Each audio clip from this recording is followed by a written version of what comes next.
Now I'm a desperate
Hello and welcome everybody to another 20 Question Tuesdays.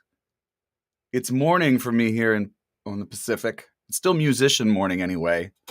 11 a.m. You can tell by the bags under my eyes. But I am sprightly and bubbly and ready to go because we have Kathy McCarty here today. For those of you who are just initiated, this is called 20 Question Tuesdays. And we are live in Austin on cable on Austin Music TV, which is channel 16. I believe it's channel 99 if you are on ATTUverse. We are also on austincityjams.com, which is a good place if you're not on any of the socials or any of that stuff. And of course, we're on my YouTube, Twitch, and Facebook. Once again this week, I don't know why Twitter Periscope is not working with the restream. What are you gonna do? You do the best you can to go to as many platforms as you can because everybody likes to be on a different platform. I know I like to be on platforms. Anyway, just for those who know and those who don't, what the thing is one day early on in the pandemic, I got out of my PJs and turned the camera on one of the socials, and I started taking questions like a workshop. My name's Jeff Plankenhorn again, and I play music for a living. I'm a singer-songwriter. That's my term. And I'm also a person who does lessons and all sorts of other things. And, well, I do now anyway. I didn't when I was on the road. And workshops and all sorts of stuff. So I turned on my camera and I started taking questions, and it was beautiful. All these people started showing up out of nowhere that I know and love and started asking questions. And it was musicians and songwriters and producers and people in the business and people who don't know anything about music, but were just curious. And they had some of the best, questions of anybody. And so I thought it was really great. So Sheila Steele from Austin Music TV said, "Hey, do you want to put this on television?" I said, "Sure." And I got an app so that I could go to multiple places. That's what this means, streaming to multiple places. And it was just awesome. But I saw this little button with a little person and a plus sign. And I was like, ooh, I can invite guests. Immediately, I invited guests, and it was just the best. I think I had Michael O'Connor, then Jamie Harris, then I had Ruthie Foster, then I had Ray Wiley Hubbard and Bill Kirchen, and now I've been doing it for almost, getting close to a year. And it's just been a wonderful, wonderful thing for me. And most of the time, we split the tips from the show. But this week, we're going to do something special, and I'm just going to mention this here. A couple of 15 times during the show, Kathy's doing a Kickstarter right here. So we'll talk about that more, and I will put this in the comments as many times as I can think of it because that's the way you have to do these things. But before we get to the show, just a little bit of housekeeping. Thanks again to everybody who did the Sims benefit. That was amazing. We raised over $5,000. Wow. With so many great artists. Thanks for everybody who came to the Resentment Show, which Kathy has been to and sat in many times when we do it live in Austin at the Saxon Pub. But we did a virtual one on Sunday, and it was beautiful. And even though it was Easter, we had a wonderful group of people. Tonight, I'm going to be playing all of my fan favorites and family favorites. I've gotten a ton of requests for, your favorite Plank songs, as long as I recorded them. Or I'm not doing an Agata Davida for anybody anytime soon. Just my songs and the songs I've recorded. The ones with the most votes are the ones I'm going to play tonight. That's at 8 p.m. Central, right here on all of these same streaming platforms. Besides that, I can't think of anything better than to just get to Kathy and we start talking about what she's doing right now. So, without further ado, Kathy McCarty, how you doing? Hi, Jeff. Wow, you sure are getting out there. I'm so impressed. I watched the show on Facebook, but I didn't know it was on television too. Yeah, I like to sneak that in. Okay, so what I'm finding out, I'm going to stop right at the beginning because we have a couple of things in the comments, and it's really good when we have this in the live comments. Okay, Danielle, can you let me know if that Kickstarter link, did I put the wrong Kickstarter link in? Because some people are saying it's not working. I don't know. I'm going to copy it one more time. Let's see here. And put it in there. And maybe, and the people over on YouTube, Danielle, are the ones who are having trouble with it. Randy was trying to search it over there. Oh, we have a little echo too. Thanks for that, Randy. I'll put in my fantastically douchey earbuds. and that will kill the echo. There's nothing. I mean, you see a guy with these walking around and you think, yeah, I don't want to be friends with him. They look like earrings. I know, but they works which is not a problem. That works with your look. I mean, I got no problem with that. I am a very comfortable human being in many ways. Kathy, it looks like the link's going right, and my friend Lady D is going to check, and she'll put things up in there so we can make sure that everybody knows. Let's talk about that just a little bit before we get into some of these great questions we already have for you. Tell me just a wee bit about the Kickstarter campaign, just so we know, you know. I put out a record in the 90s called Dead Dog's Eyeball, The Songs of Daniel Johnston. And it's probably the thing that I'm best known for, even now. And originally it only came out on a CD. Right. And it's been out of print for a while. And I was very canny for once. Yeah. A local band here called the True Believers had recorded a record for a major label, and the label decided not to release it. And then it never saw the light of day for a really long time. And the only way they got it back was to buy it back from the label. So they got really hamstrung in the mid-career. And so, can we mention who's in, just to have a fun little name drop? Can we mention like two of the artists in the True Believers were Alejandro Escovedo and John D. Graham. So just, people we know in Austin. People we know in Austin, just our regular pals. And anyway, so I put an extra clause into my contract for Dead Dog's Eyeball that said if it ever goes out of print for more than a year, the rights revert entirely to me, which is an unusual thing to put in. But I was like, I want my music to be available, and if you guys aren't going to put it out, then it's mine. And so that occurred, and so the rights were reverted back to me. And I've been asked on Facebook by numerous fans, hey, is that ever going to come out in vinyl? Because a lot of people really like vinyl, especially people that are really into audiophile sound stuff, because vinyl sounds better and stuff. And so I thought that would be a really good idea. I'm one of them. Yeah, I thought that would be a good idea, and it really ought to come out in vinyl.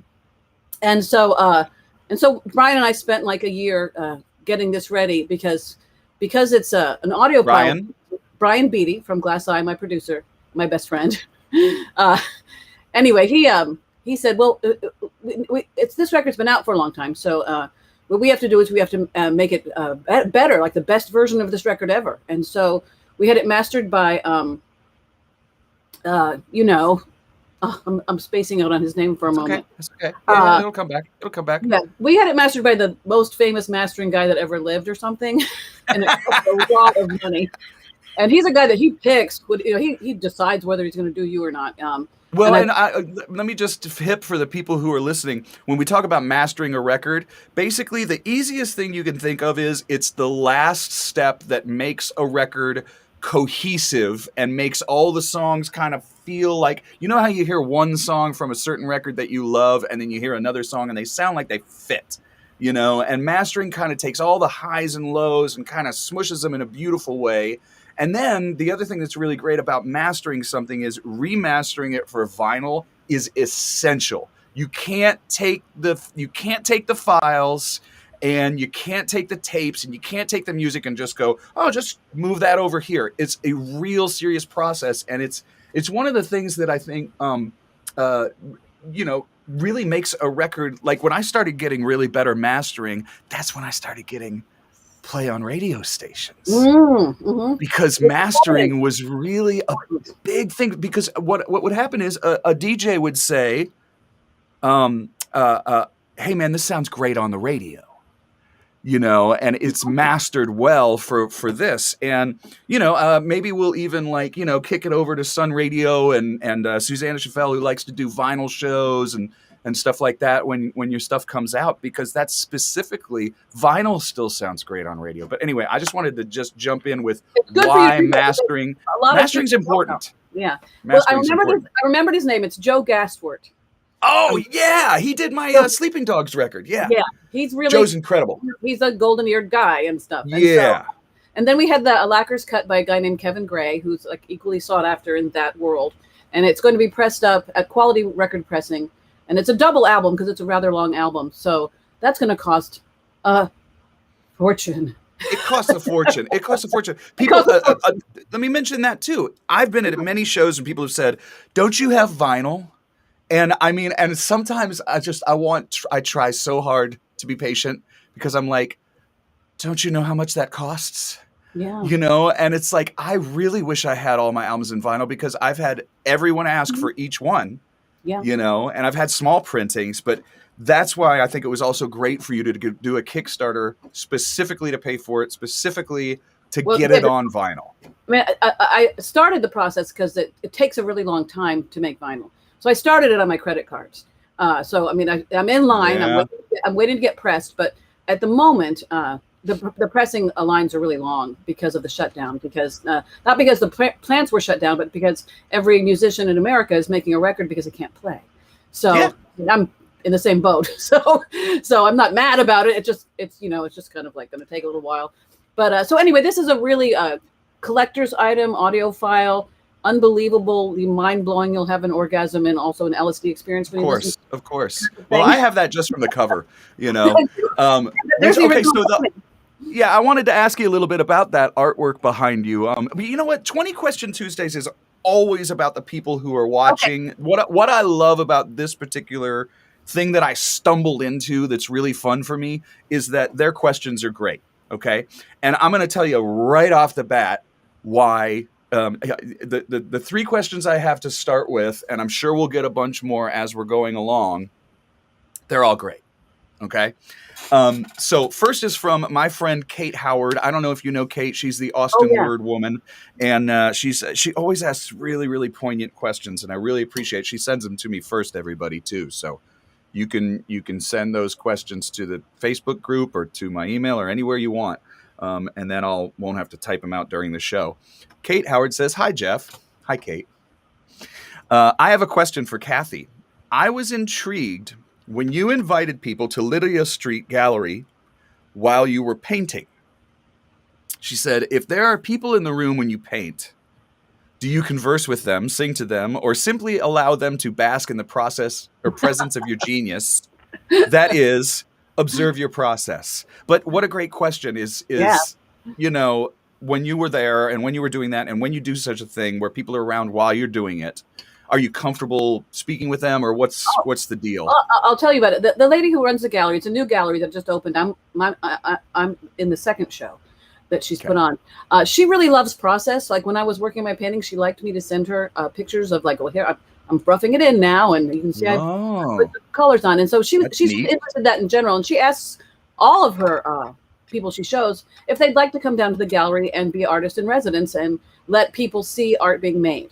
And of course, being a performer and something of an extrovert who, like, you know, swims half nude and in general, I was like, sure. I mean, I like attention. Yeah. And that's what I started doing this. Get people to look at me. We all want this. Yeah, we like attention. And also, when it comes to painting, I'm kind of a natural at it. I've never had an art lesson except one, and so I'm self-taught. And I've always liked it when my roommates or other people would come in the room and I could just talk to them on painting, because I seem to do better when I'm not thinking about it too much, when I'm just kind of using my unconscious mind or maybe my past life experience or something. And so I love conversing. So when I've been inviting, you know, people to come down to the gallery when I've been there, and I'm just like, I am super comfortable with this. Like, don't feel like this, like just awestruck, you know. I mean, you have to be like, oh no, the artist is at work. Yeah, it's like I'm not. Don't like bother her while. Yeah. And I had a really wonderful video editor that I worked with come down and bring a bottle of wine. That was great. Well, there you go. So, and I texted to somebody. I said, "Oh, you know, I'm down at the gallery working right now. But I'm having some wine and I'll be over later." And they said, "Cool job." You get to drink, and I'm like, "No, I'm being artist in residence. I don't have to." Yeah. Anyway, but I've been doing that every Saturday and Sunday since before the show opened, actually. Although I won't be there this Saturday because it's going to be the gallery's closed this Saturday, but I will be there Sunday. And I like people to come by, and I think it's fun. I think you're right. You know, I like to tell people, I have this new thing that I say, and I really like it. I don't know if it works for most people, but I take my craft seriously, but I don't take myself seriously. Yeah. I can't anymore. You know, I mean, really, it's like when you see we're phased out of that, you know.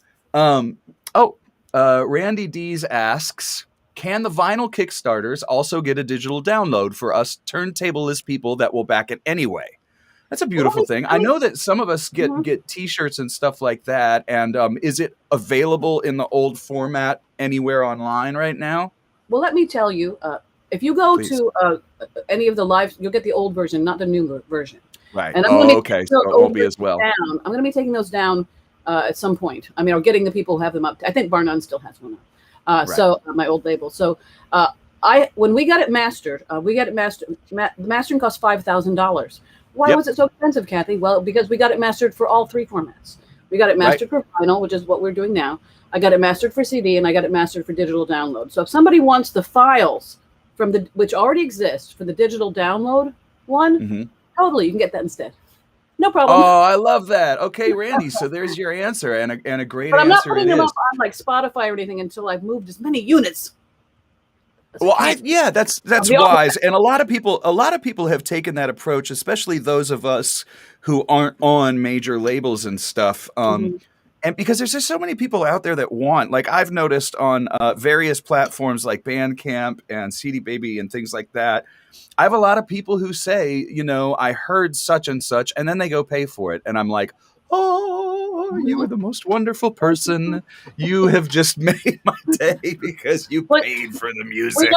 There's this guy who's a big expert on the music business today, and he used to play in a band, and his name is something, Dave something. I can't remember. But anyway, he wrote this big article about how can you try to make a living in today's world, because it's harder than it used to be even. And one of the things that person said, who's an expert, big expert, he said, release your most expensive format first, flog it to death, then release a CD, because a lot of people still like CDs. A lot of people have CD players in their car. They do. There are people who want CDs even if they're not hip. And then go to the streaming services to get the people that don't want an artifact or whatever. And so that's the approach I'm using with this remastering. I like it. And I also really like that you're making stuff available. I know that big artists like Neil Young tried really hard for a while, and he might still be, to get, ping files and all this, because it was like a way, way, way better sounding digital format. And I know when they tried Tidal, it was a way, way, way better sounding digital format, because even as a person who's not an audiophile, my wife and I love to listen to records, and it's a thing. It's a bonding thing. It's a cooking thing. It's a we want to just not let our brains work thing. I'm not trying to give my age away here, but when I was young, you'd go over someone's house to listen to records. Yes, because they had it. You'd put records on, and you'd sit there and you'd listen to them and enjoy it. And you would look at the artwork, and all of these things were really, really important. But what I was going to say was when we finally caved and said, okay, we need to get one of the streaming services at least, because I need to understand how to work in that format, and I need to, be able to understand how they put things out there and stuff like that. I need to know what's going on with it. And we got one. And, we have both now of the big ones, and they sound like shit.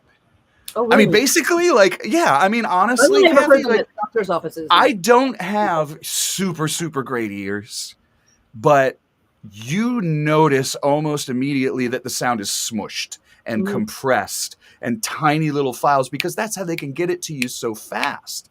Now, you won't notice it if you don't know the difference. Yeah. And like I said, I'm not an audiophile. Like, I can't engineer records. I have to send it off to people because they have bigger ears than me. And that's another art form, right? Yeah. And even though I have all my little I don't stuff. do my own mastering. That's a fact. No way, because they have bigger ears than me. But if I put back to back a vinyl record, and then it's kind of like vinyl, cassette, CD, streaming. And streaming's the worst. It's the worst. But at the same time, I do understand I'm on a road trip right now, and I want to listen to this Kathy McCarty tune.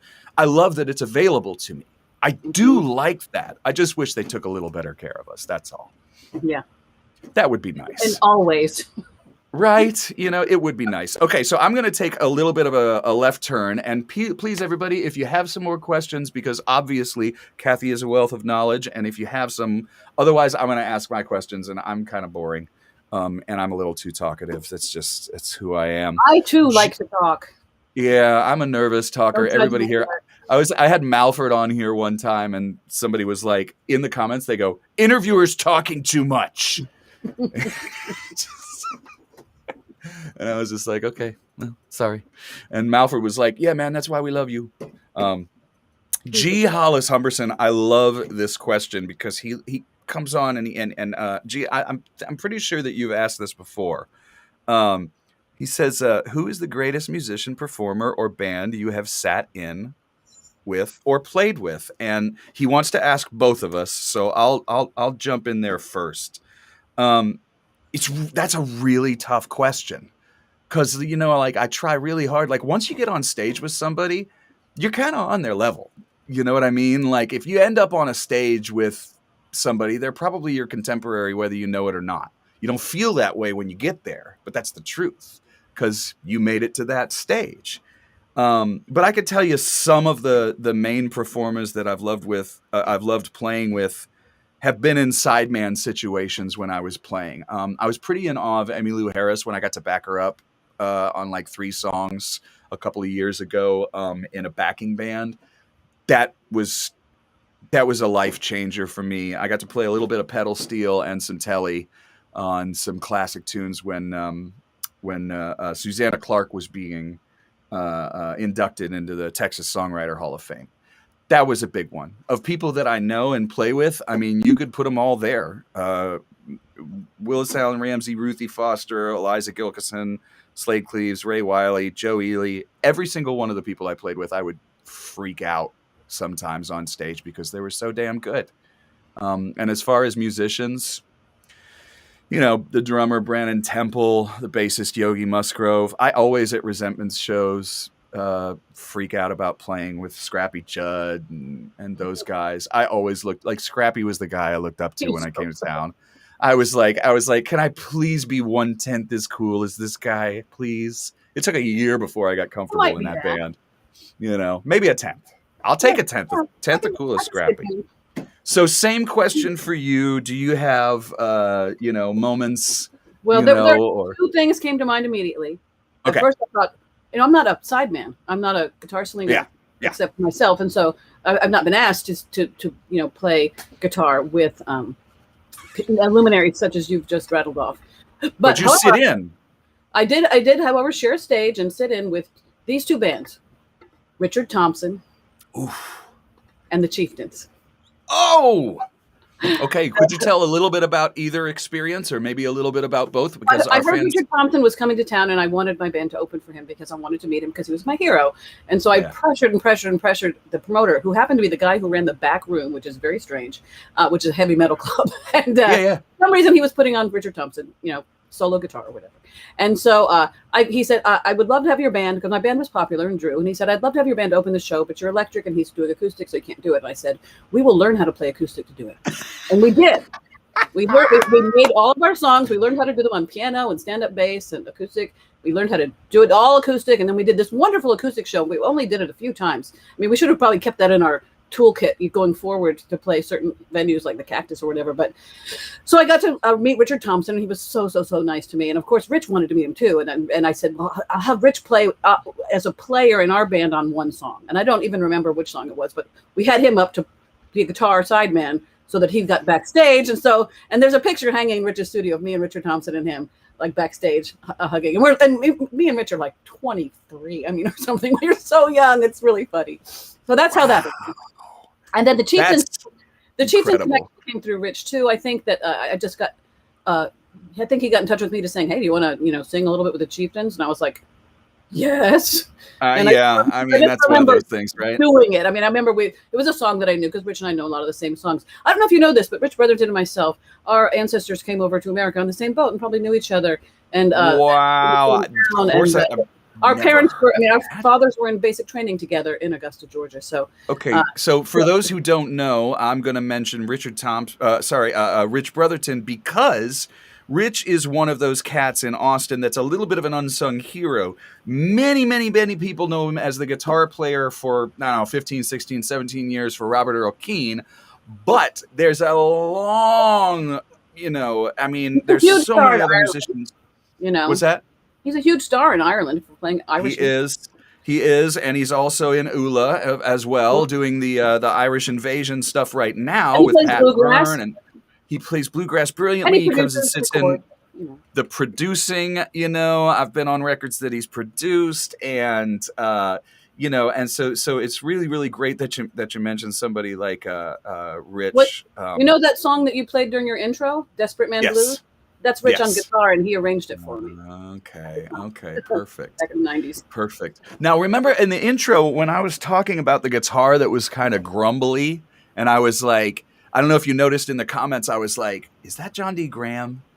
No, that was all Rich. That was all Rich. It sounded so much like Zeus to me. Those who don't know, John D. Graham's Stratocaster is called Zeus, and which is pretty funny, like it's he's a very an interesting person to have a rock persona, because John D., who's been on this show, he used to joke about how he had like the 7th grade teacher look, when he would go and play rock and roll. He's like, I'm pretty here I am, your 7th grade teacher. Your 7th grade teacher is my kind of look when I played with the True Believers.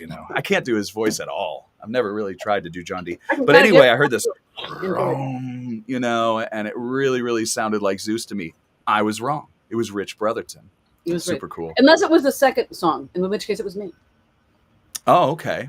I was talking about the second song, so that was you. That was me. Fantastic tone on that tune.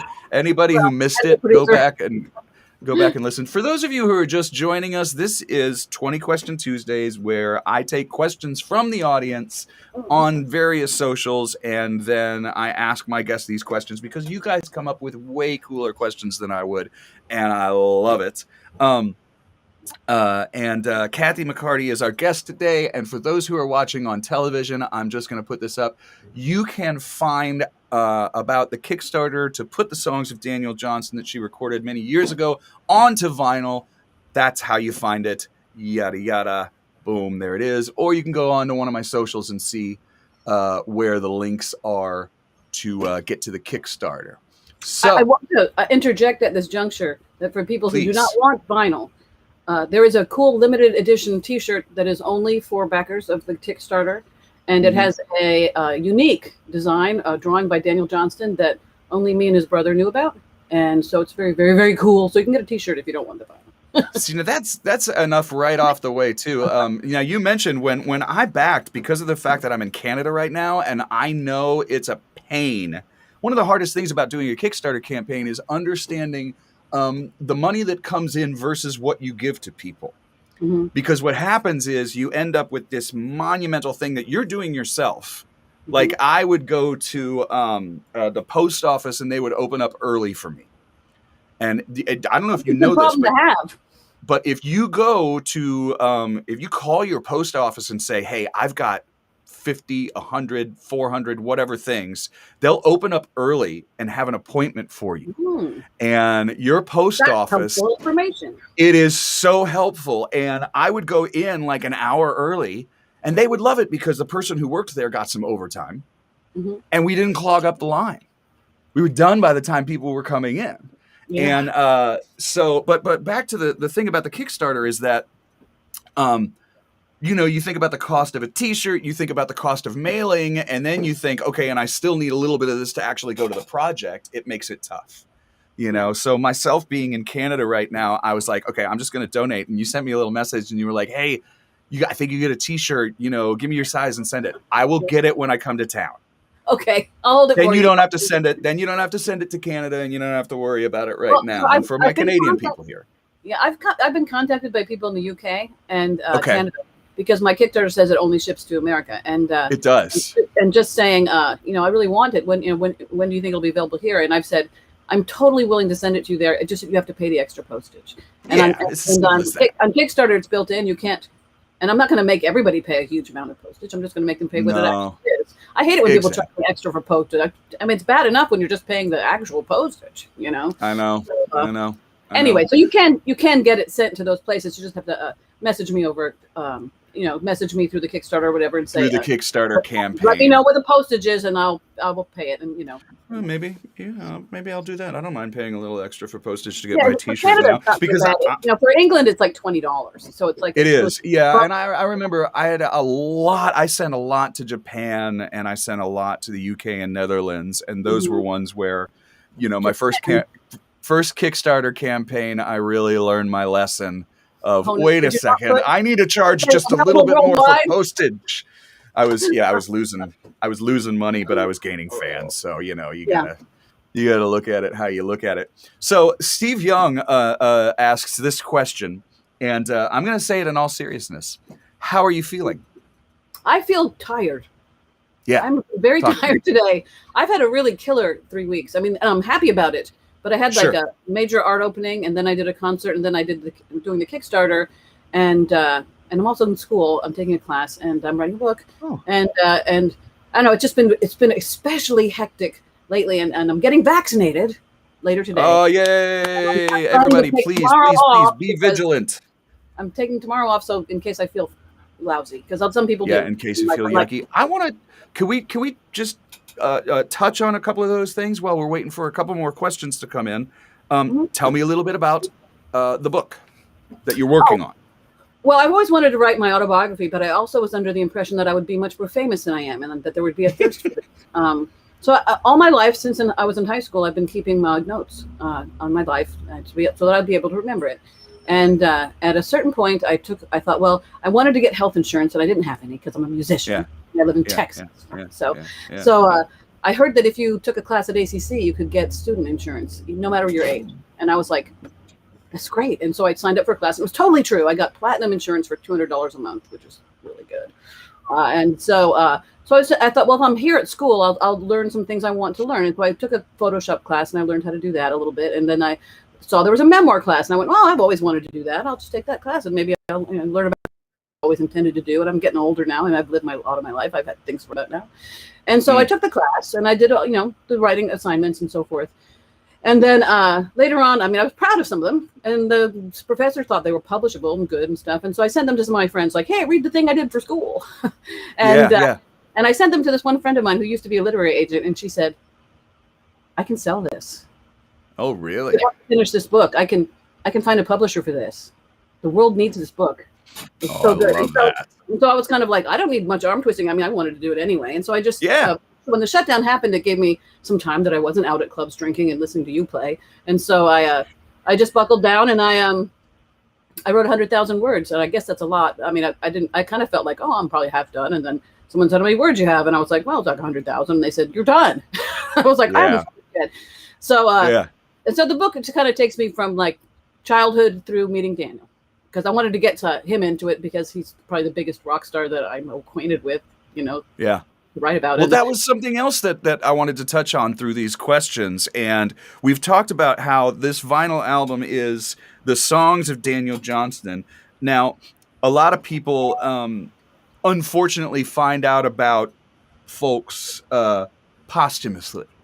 And it's really, really a shame. You see a lot of an outpouring of love, for people. And you always like, I don't know about you, but for me, I'm like, where were you? And I don't mean to be bitter, and I'm glad that they love this person, but I'm like, where were you? Besides that, and not talking about the bitter stuff, talking about how you met, and maybe just a little tiny bit about, kind of what made him special in your words. Well, I met him because he was traveling with the carnival because he ran away from home because he thought they were going to put him in the loony bin. And so he was here in town, and he got injured. And so he went to the Church of Christ, and they rescued him, and he was here. And then he found out he was from a small town in West Virginia called essentially Newell, or New Cumberland, West Virginia. Yeah. And he had played music there, and he had attended some college classes, and like he had done some little shows at bars around there. But in general, nobody was that into his trip, except for his friends. And so when he got to Austin, all of a sudden he was in Music Central, and he was like, God has put me where I need to be. And he started going out to shows, and he at that time he did something that is not so unusual now, but it was unheard of at the time, like in the mid '80s, unheard of. He recorded his records on a cassette machine, and every time he did the record, he did it again. He just did the thing, and he would just record it, and then he would give it to people, and he just gave it away for free to everybody. And everyone thought there's a kind of lunatic sort of, hyper kid doing this thing. Yeah. And he came over to Glass Eye was like his favorite band, and because we were good, and he thought we were like the Beatles. He called us the Beatles of Austin. This is the band that you were in. Like, not everybody knows Glass Eye, right? Glass Eye. Yes. And so, of course, when if somebody calls you the Beatles, I mean, it touches your heart. Wouldn't it touch your heart, Jeff? If someone said that you were the Beatles. Yeah. So I was like, well, thanks. And he gave me a cassette, and I thought, well, he wants to open for us, I guess, because that's what people used to do. They'd give you a cassette. And Sure, say, sure. And so I intended to listen to it, but I didn't have a car, and I was with John D at the time, and we didn't own anything, and so I didn't listen to it. So he came over to me like 3 weeks later, and you could tell that he thought it was the pivotal moment of his life, whether or not I liked his music. And I didn't have the heart to tell him that I hadn't listened to it. So I said, I loved it. It's great. You can totally open for us. No problem. And then I went home and it's like, oh my God, I've got to talk the rest of the band into it. I better listen to it. I better listen to it, and I think of some really good arguments because I'm not going to break that kid's heart, Right. And so I went and I went over to Brian's house. He had a boombox, and he always had something to listen to music to because he's a musician, Sure. And I listened to it, and after about the first song, I went, oh my fucking God, this guy's a songwriting genius. He's really good. Good. It's so good. And I would listen to the whole thing. I was like, just completely blown away. That second song that you almost heard in the beginning was off of that cassette. And you mean that you heard just a little bit of? I had to do the fade out for 5 minutes. I get it. I do my best. I heard a little bit of what I heard that day, and so the rest of the band came over for practice, and I thought, hey, before we start practicing, can y'all just listen to one song from this tape? And we ended up not practicing at all. We all just sat there and listened to it like 2 times all the way through. We were like, I think without hearing this guy, we have to meet without hearing Daniel Johnston, and I apologize, this medium, I'll just say it's the medium, but I always end up talking over people. Without playing his music, I think that there is, I guess there's just like an honesty and a simplicity to it that you don't get with a lot of stuff. Especially and people are, what's that? Especially not at that era. The glitter. Absolutely. Hair glam. There was a lot of glam and that kind of stuff going on. And when you listen to, him play one of his songs or such, it's there's a real honesty and a real simplicity to it that I think that another songwriter, if those kind of things came out, they'd go, well, I can't do this. It's too simple, or it sounds too whatever. And then you're like, wait a second. When you hear him do it, you're like, this has to be this way and only this way. Mm-hmm. A lot of times I think that his versions are the definitive versions of songs, but absolutely, but they still should be done. Oh yes, I mean, I think anyone who's inspired, otherwise you wouldn't have. I mean, so many people have been inspired to cover his songs because he's just that good. He's amazingly good songwriter, and he wrote thousands of songs. I've never met anybody as prolific as he was. Yeah. And anyway, he had a nervous breakdown at some point after the period that I'm speaking of, really bad one. And it looked like he might be in the loony bin for the rest of his life, maybe, because it was really bad. And it was bad. And so I thought that people needed to hear his songs. And also, I mentioned how lo-fi they were.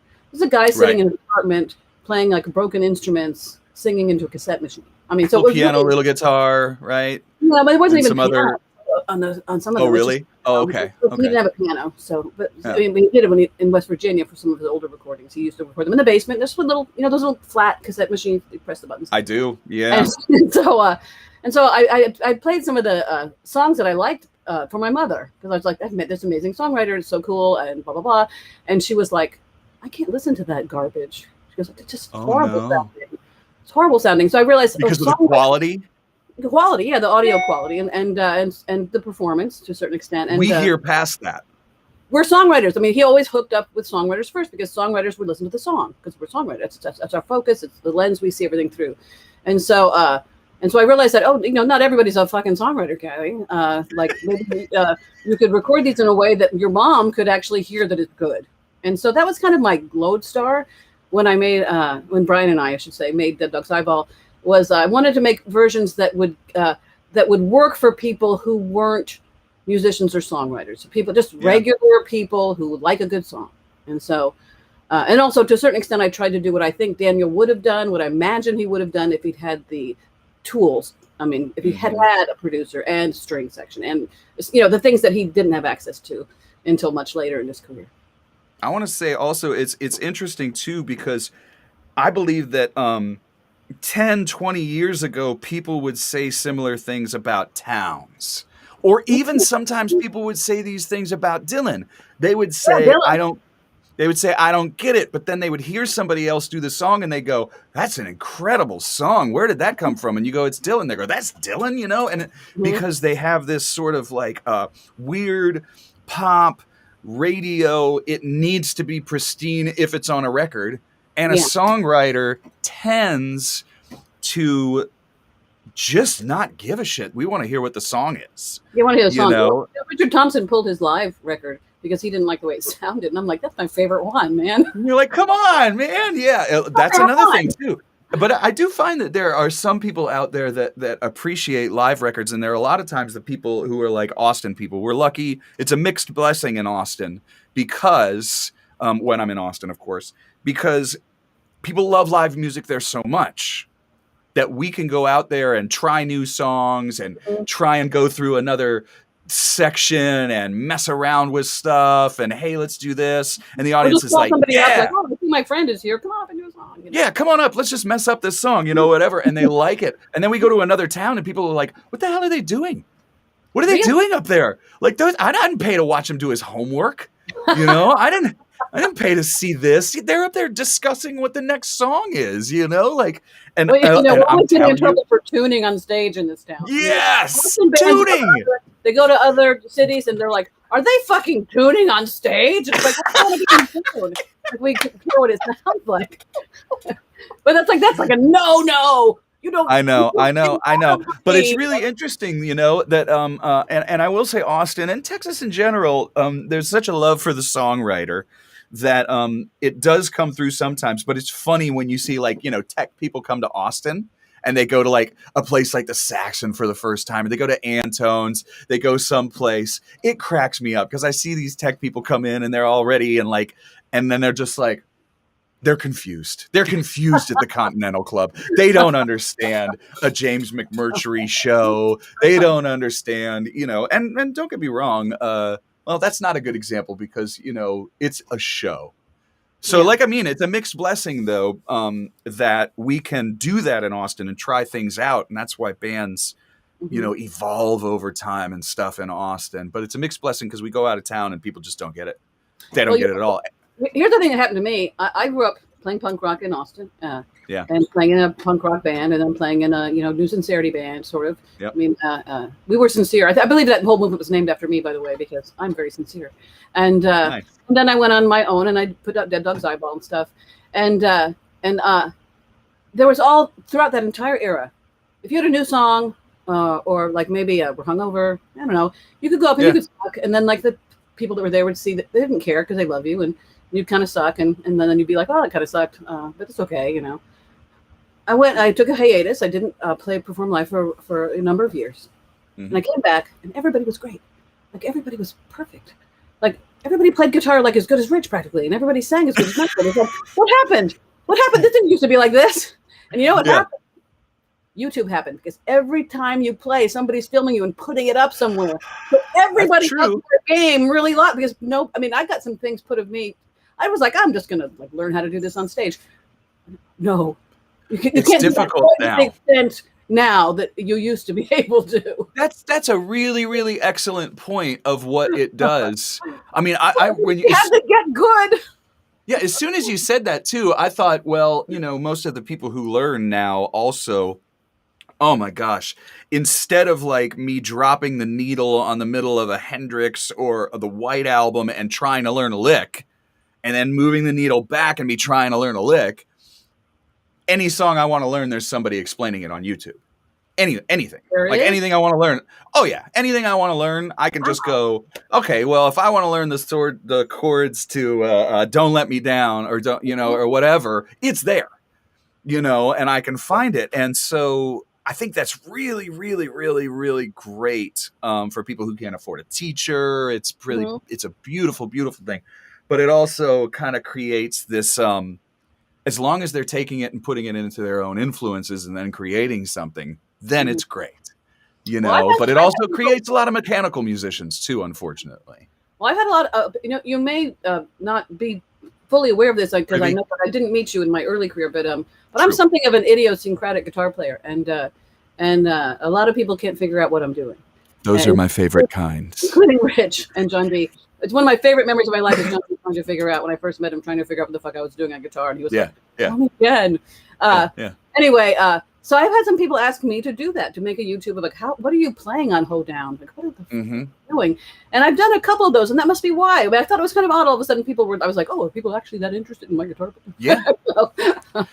I'll tell you, from my perspective, it's this. I have like a love and a hate, mostly love, for theory and learning chords and stuff and knowing the names of them because I can explain it to another musician and they get it. But I also love songwriters who don't know anything about music, because what they do is they put their fingers down and they find something that sounds good. That's what I do. What that creates. I'm like, that's what. I don't know. Yeah, and it creates. I don't really get it with the key thing. Don't have to know any of that stuff. Just like you don't have to really know grammar to learn how to speak English. Yeah. You don't. Okay, you don't. You can still learn to speak, and just because you have more vocabulary doesn't mean you have more things to say. But it's just kind of a trade-off. It's like, yeah, I learned some new chords. I might use it in a song, but I'm not going to put it in because I have to or because I think it's nifty. I'm going to put it in because it fits the song. I think putting your fingers down and doing what you thought was right is what Lightning Hopkins did. I think putting your fingers down is it. Yeah, Lightning. I love it. On my guitar case because I can't. My sense of rhythm is extremely poor, and if I got lost in the middle of the song, like I got ahead of the beat or behind it, everyone had to figure out what I was doing and join me because I was incapable. I mean, still am incapable. Well, that's the story. That's the story. Lightning change when he want to change. There's a bass player. That's what it says on my guitar case. It says lightning change when lightning wants to change. Yeah. That's when you switch. Somebody said, "Hey, you got to switch to the 4 chord here," and he's like, "No, I change when I want to change." I like it. Hey, there's right. I don't know about him. I was trying to do it right. I just missed the mark. Todd V. Wolfson, hi freaks. How you doing, Toddsy?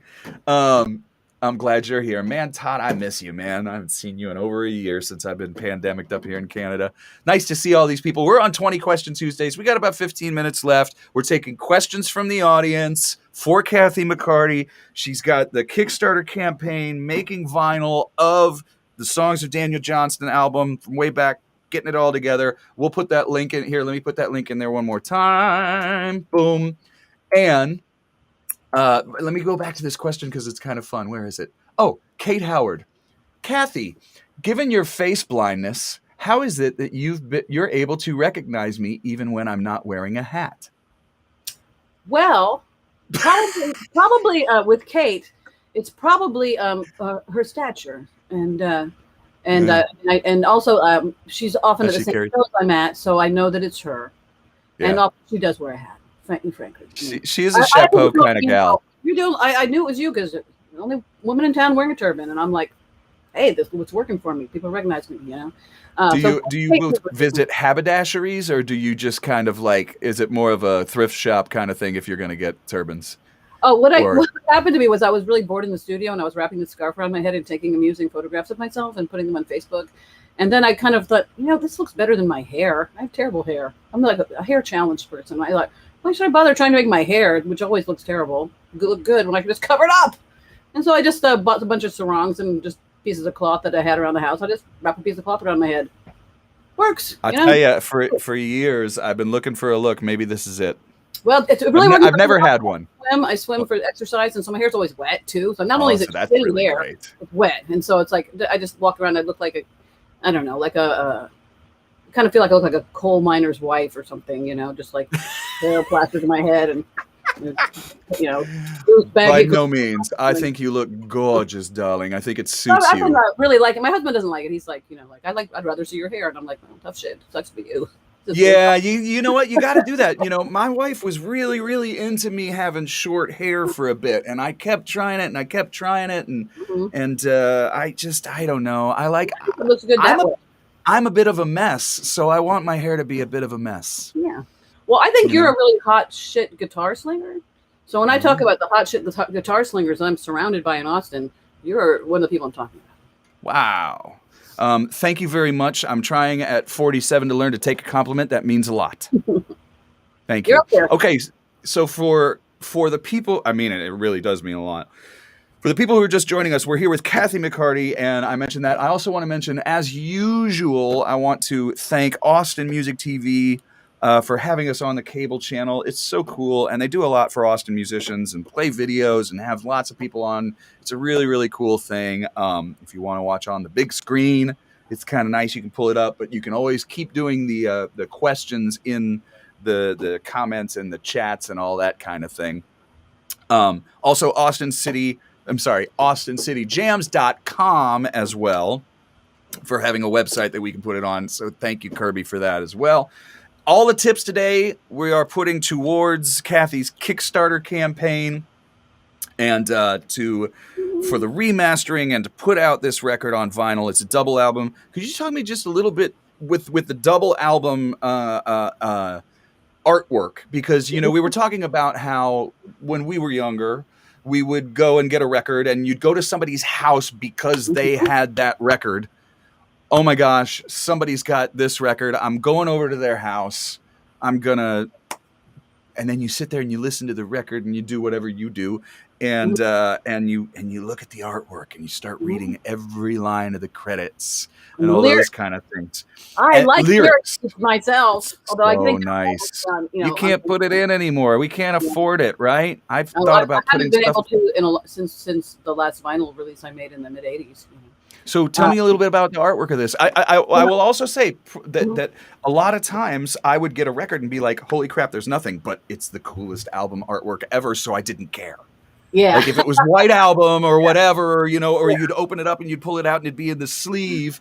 And sometimes the artwork was enough that I would be like, I mean, really, if I got a whole album just of the artwork of Daniels, I'd be cool. I'd sit there and look at that while I was listening to the record. So if you want to tell a little bit about it. When my career started, I mean, vinyl was still the format. And so the first couple of records that I made appeared on vinyl. And CDs were considered a experimental format at that time. Right. So we had lots of surfaces to put our lyrics and credits, like who played what, and all stuff that we put on.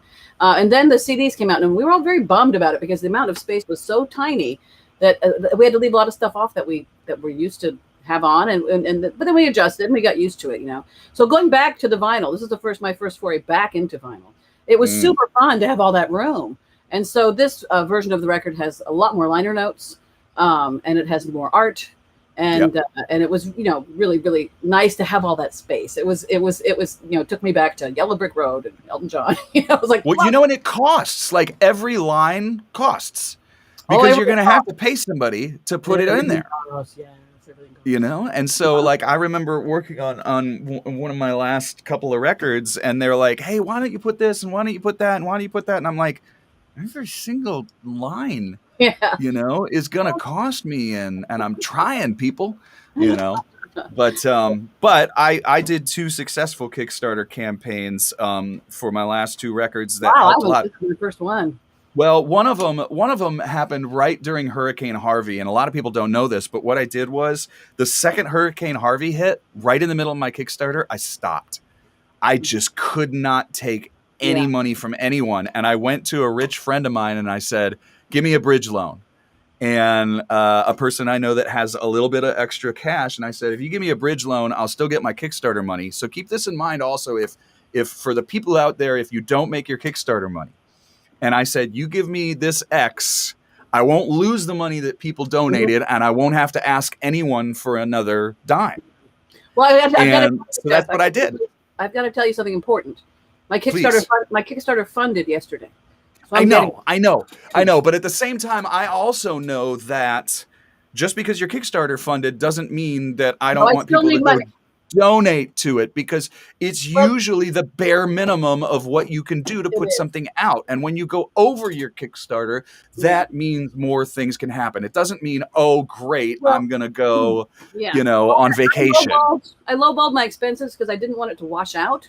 That's right. Because with the Kickstarter, you have to get it all. You have to get it all. So I lowballed it, but I actually need like 29.8 or something like that. Yeah. So I'm just hoping to get the rest that I need. And in my wild fever dreams, I'm dreaming of maybe getting enough to pay the musicians who played on it, other than Brian and myself. Throw them a bone. See, that's another thing that most people been out don't of work do. so long. I would love to write some checks to some people for work they did 30 years ago, because when I made the record, I paid people like $25 a track, and I paid that money out of my busser tips from the restaurant I worked in. So people did it largely out of love. I mean, I made the effort to pay something, but I didn't pay what they were worth.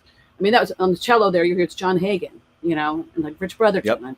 I had to really big names, doing this with me, and well, not big like they were famous, but really. No, I understand, and I also understand too that when you try, here's the thing about throwing a bone, is the way that Ray Wiley would put it to me. He's like, sometimes when I get a little bit extra, I'll throw my musicians a bone, and he would.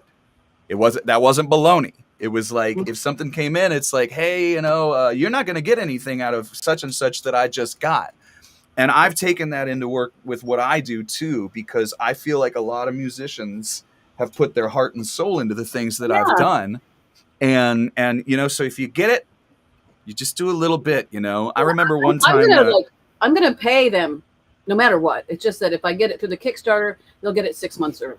So there you go. And that's the right thing. To be fair, probably about a year earlier. So, and I think people need the money right now. So if I could overfund to that extent, it would be great. And then I'm not asking people for extra big donations anymore. Like last week, I was like, give me $1,000, Exactly. They want it to fund. But at this point, I just feel like this is a really cool product. It's a really great t-shirt. This is how you get these things. It's the only way you can get them. So if you want them, go ahead and pledge. And it's okay that it's over, it's absolutely still the cool people's club, Since we're getting close to the very end of when we're on the television part, and I have to ask the only question that is a Jeff Plankenhorn question that I ask all of my artists and all of the people who come on the show. And I'm going to, in case we go off in the middle, thank you, Austin Music TV. We'll continue for just a teeny bit online. But this is my question that I love to ask everybody. What is your guilty pleasure music? And I want to know what you listen to that, not that you're necessarily, because a lot of people are like, I'm not guilty about anything. Okay, but the question arises with this. When I was doing this show solo at the beginning, somebody asked about something, and I said that I was a Fanalo. And the point being that when I was a kid, my mom would play classical music, and she would play Stevie Wonder. Songs in the Key of Life was a huge album. But right next to it, she would play, when I was going to sleep, she would play Barry Manilow. And I have this weird soft spot for Can't Smile Without You and Copacabana and these silly pop songs that were probably written by teams. He wrote a few of them. But what is I love hearing, because some people will say my guilty pleasure is punk music, or my guilty pleasure, I mean, you started in punk. What's your guilty? Some people say the Spice Girls, and I'm like, what? And they love the Spice Girls. Good songwriters love the Spice. I don't know. I want to know what yours is. I like the song "Sexual Healing." Oh, that's a fantastic song. And I also like by Marvin Gaye. I guess people would think embarrassing in general, but that's kind of a guilty pleasure. I like the song. I like the song "Kung Fu Fighting." Kung Fu Fighting. There's a great guilty pleasure. And it might not even be correct politically to even like that, but I like it. I think it's a great song. No, I don't think so. I think that's a great tune. Everybody that's another thing I like. Now I like AC/DC, which is someone like me is a bit of a folky from way back. I mean, I grew up listening. Well, not to mention their lyrics are not exactly forward-thinking for women. No, they're not exactly feminist, but they rock, man. I mean, neither was Exile on Main Street. So I don't like the Stones that much. Oh yeah, my wife loves. I call them the Beatles camp. I'm a Beatles person. My wife loves Exile on Main Street, and sometimes I'm like, baby, did you ever check out the lyrics on those songs? The words are like, really. They're pretty rough. She's like, yeah, I don't care. Okay. But anyway, okay, about 30 seconds. I'm going to say, I love Donovan. I'm not that guilty about it, but there's some people. Nothing guilty about it. Nothing guilty. That's why I love hearing about people's guilty pleasures. 15 seconds. Thank you, everybody on Austin Music TV. Kathy, stay with me. We're going to stay online for just a minute. Austin Music TV, Kathy McCarty, and her Kickstarter. And thank you all for joining us on TV. Thanks, Sheila Steele, as well. Thanks, Kathy. Sure thing. Okay, and we are now just on the socials, and if the eternal clock of whatever atomic clock is correct, then that's it. Thanks everybody who joined online. Now that we are off television, I can push all I want. So cool. Kathy has gotten her Kickstarter. You have made it, but I we're get the talking money. about you get a little bit more stuff so it's going to happen. It's going to Now happen. it's a matter of or something. yeah. Now it's a matter of looking out for the musicians a little bit extra. Maybe they get their money a little bit Well, faster. I was telling Rich, I said, well, yeah, really, I ask in the body of the, the begging letter that goes with it when you put it up. Like, I would really like this to overfund, I said, because I want to pay the musicians. And so it's not something I thought of yesterday. It says it right there. I mean, when I started out, I just didn't want to add that to the things. I didn't want it to wash out, right? And so it's always been something I intended to do. And, no, I understand. Yeah, that's limited. That's limited. Real estate as well on your pages. Hey, did I write it right? Like, I'm wondering why, because somebody said they searched on Kickstarter and they didn't find it. Everything looks right. Okay, I'm gonna put the link. And I only have one Kickstarter up. So. Okay, so I'm just going to put that link. My link in Restream goes to everybody. If you're on Facebook, Danielle put it all the way in the top. If people have gone to where they usually do, whatever I get on the Venmo and the PayPal that you usually send to me that I split with my guest, all of it's going to Kathy's Kickstarter today. Okay, so I can't stress what a good record it is for a minute. I've been talking about like why I want the money. I should say it's one of the best records to ever come out of Texas. I mean. They're generally agreed upon. I mean, I've had people say things like, this is the best record to ever come out of Austin, Texas, which is a very, very bold claim. No, I didn't say it, but it's been said about it because it really is a phenomenal piece of work. Someone says that link does not work. Yeah. Okay, stop me for a second. Somebody says that link does not work. Oh, it does look like, okay, so which link does not work? We have just a moment and we can ask right now. Which link doesn't work? Is it the one that I put in the Restream thing or the one that I have on the television? Somebody says the end W is wrong. I'm gonna go. I'm at dead. I'm here right now. Oh, I see. It is different. Okay, hold on a second. So this one works, everybody. The Twitch link worked. Good. Bunch of people are going there, so I love hearing that. Let me change this caption. Let me change this caption right now. This is what we do. Kathy's Kickstarter, and we can do all the calls to action we want because we're not on TV anymore. I can say, go to this. And, for the love of God. There it is. That's hopefully a better link. Okay, other people are saying it works. Other people are putting it on Twitch straight from Kickstarter. There we go. Look at how great. It's pretty long. Hey, everybody. Thank you for being so cool about that. I love you guys coming on here and helping out in the comments. It means a lot to me. And it means a lot to my guests. Me on, Jeff. You know, I always love to say, I love being had. Thank you. I'll be here all week. Make sure you try the fish. Kathy, this was awesome. Stay on with me right now. And everybody, we'll see you all next week. Don't forget tonight I'll be on playing the fan favorites. Send me some stuff. And good to see those of you I haven't seen in a while, like Todd. And those that I see all the time on here. So thanks, Joanna, for coming in late too. And thanks, Kate, always for great questions. Thanks, Danielle, for always helping out. Thank you, Kathy. Thank you for having me. I mean, I've got to say, like, I love your show and I watch it whenever I can. And you've seen me put questions up there. And I have. And but I thought it was just Facebook. I had no idea it was such a reach. I'm especially honored that you had me on. It's like, this is my thing. That means we're going to all the different platforms. Self-promotion, Jeff. I mean, it's really, really, really cool. And I feel, I mean, I appreciated it anyway. You know, when I first put up the Kickstarter, I asked a whole lot of people to have me on because I knew I was going to have to do that. And you and John D were the two people that came through. Aw, well, we believe in you, and that's another thing that I love about this is that I had somebody who was on and who had already booked your time, and that person was kind enough to scoot because I was like, hey, if we do this, it's right at the end of her Kickstarter. And again, thank you from me. Very, very hip thing about Austin musicians because, you know, I have some people from Nashville and I have some people from other places. It's primarily Austin. Austin people kind of look out for each other, so we've had to. Yeah, we've had to, right? All right. Well, love to you. You stay on with me and everybody else. We're going to say goodbye. Bye, Kathy McCarty. Bye, everybody.